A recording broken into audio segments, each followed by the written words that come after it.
অতিরিক্ত পরিমাণে কলা পেকে গেলে আপনারা খুব সহজেই এই রেসিপিটি তৈরি করে ফেলতে পারবেন, যা বাচ্চা থেকে বড় সবার ভীষণ প্রিয় হয়। বাচ্চাদের স্কুলের টিফিনে অথবা জলখাবারে এটা পরিবেশনও করতে পারবেন। উপকরণ লাগে নামাত্র। ঘরে থাকা উপকরণ দিয়ে খুব সহজেই ঝটপট তৈরি করে ফেলতে পারবেন কলার এই প্যানকেক রেসিপি। তো ভিডিওটি শুরু থেকে শেষ পর্যন্ত দেখার অনুরোধ রইল। আমি সীমা, আপনারা দেখছেন টেস্টি ফুড উইথ সীমা। তো প্রথমেই আমি এখানে দুটো কাঁঠালি কলা নিয়েছি। আপনারা চাইলে কিন্তু যে কোনো কলা দিয়েই তৈরি করতে পারবেন। তারপর এখানে দুটো ডিম ফাটিয়ে নিলাম। এরপর একটা কাঁটা চামচ দিয়ে এই কলাগুলোকে ম্যাশ করে নিচ্ছি। এটা খুব সহজেই তৈরি হয়ে যাবে এবং খেতে কিন্তু দুর্দান্ত লাগবে। তো দুটো ডিম এবং কলা আমি একসাথে খুব ভালোভাবে এইভাবে কাঁটা চামচ দিয়ে ম্যাশ করে নিচ্ছি।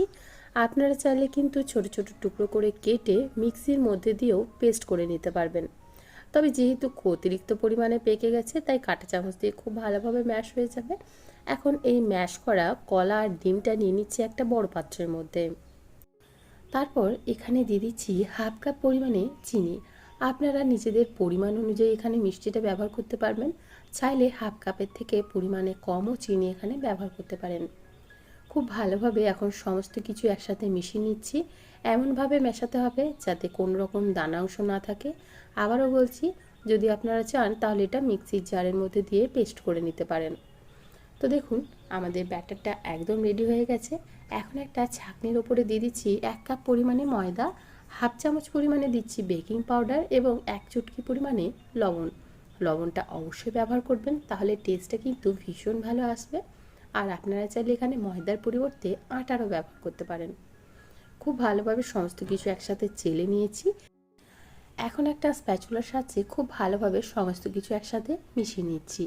আরও কিছু উপকরণ এখানে দেওয়া বাকি আছে, সেগুলো ব্যবহার করব। মেজারমেন্ট যদি ঠিকঠাক রাখেন তাহলে ব্যাটারটা ঠিক এরকমই তৈরি হবে। যে সমস্ত উপকরণ নিয়েছি মানে ডিম, কলা এবং চিনি, তার মধ্যে কিন্তু 1 কাপ পরিমাণে ময়দা খুব ভালোভাবে মিশে গেছে। এখন এর মধ্যে আরও কিছু উপকরণ আমি অ্যাড করে দিচ্ছি। এর মধ্যে দিয়ে দেব প্রায় 3 চামচ পরিমাণে বাটার।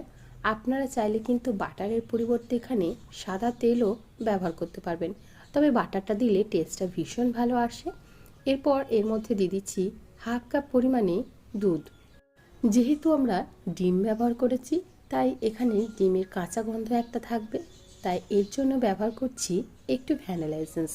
তবে আপনাদের কাছে যদি ভ্যানিলা এসেন্স না থাকে, সেক্ষেত্রে আপনারা এলাচের গুঁড়ো ব্যবহার করতে পারবেন। এখন সমস্ত কিছু খুব ভালোভাবে মিশিয়ে নিচ্ছি।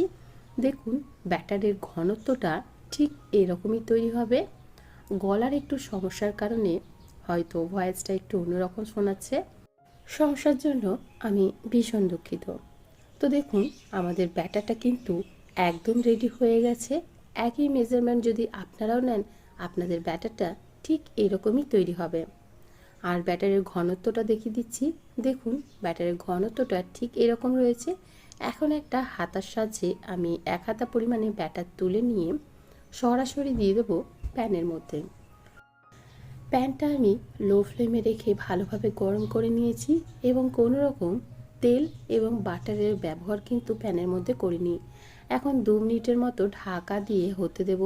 দেখুন, 2 মিনিটের মধ্যে খুব সুন্দরভাবে হয়ে এসেছে এবং এক সাইডটা ভীষণ সুন্দর একটা কালার হয়েছে, ওপরটা বেশ ছিদ্রযুক্ত হয়েছে। এখন পাল্টে নিচ্ছি এবং অন্য সাইডটাও হতে দেব। তবে অন্য সাইডটা কিন্তু এতটা সুন্দর কালার আসবে না। তৈরি হয়ে গেল আমাদের একটা প্যানকেক। একইভাবে আমি সমস্ত প্যানকেকগুলোই তৈরি করে নেব। আপনারা যদি একই হাতা ব্যবহার করেন তাহলে প্যানকেকগুলোর সাইজ কিন্তু একই রকম তৈরি হবে। দেখুন, আবারও দিয়ে দিলাম এবং আবারও হতে দেব প্রায় 2 মিনিটের মতো। খুব সহজেই ঝটপট তৈরি হয়ে যাবে এবং খেতেও কিন্তু ভীষণ সুস্বাদু লাগবে। আরও একটা তৈরি হয়ে গেল এবং সেটাও কিন্তু খুব সুন্দর তৈরি হয়েছে, একদম ছিদ্রযুক্ত তৈরি হয়েছে এবং কালারটাও ভীষণ সুন্দর হয়েছে। আশা করি আপনারা দেখেই বুঝতে পারছেন যে কতটা সুন্দর প্যানকেকগুলো তৈরি হয়েছে। খুব সহজেই কলা ডিম দিয়ে এতটা সুন্দর একটা প্যানকেক আপনারা তৈরি করে ফেলতে পারবেন ঝটপট। আর দেখুন কতটা নরম এবং কতটা স্পঞ্জি হয়েছে। আশা করি সেটাও আপনারা দেখে বুঝতে পারছেন। একটা হাতের মুঠোয় এভাবে চেপে দিলেও কিন্তু সেটা খুব সুন্দরভাবে বেরিয়ে আসছে। তো ভিডিওটি আপনাদের কেমন লাগলো অবশ্যই কমেন্ট করে জানাবেন। ভালো লেগে থাকলে একটা লাইক করে দেবেন এবং অবশ্যই বাড়িতে একবার তৈরি করে খাবেন।